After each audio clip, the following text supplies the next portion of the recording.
ഞാൻ ഒറ്റയ്ക്ക് വരുന്നു. വീഡിയോകളിടുമ്പോൾ ആരും കാണൂല, കുറെ ആൾക്കാർ കളിയാക്കും. ആരും വരൂലെന്ന് കാണുമ്പോ തലയിൽ കൂടെ ഒക്കെ മുണ്ട കെട്ടിക്കാണ്ടോ ഒക്കെ മാറി മാറി പോകും.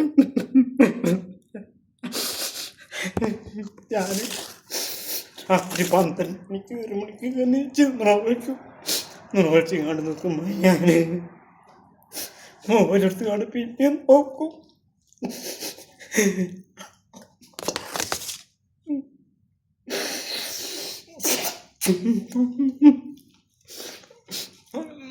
നിങ്ങളെല്ലാവരും കൂടെ കണ്ടുകൊണ്ടാണ് ഇപ്പം ഞാൻ ഇന്ന് എല്ലാവരും അറിയുന്നത്. ഫോട്ടോക്കെ എടുക്കുന്നുണ്ട്. ഇപ്പോൾ മണി സരാരനൊക്കെ ചോദിക്കുന്നത്, നാടൻ പോകലൊക്കെ ചോദിക്കുന്നത് ഇപ്പോഴാണ്.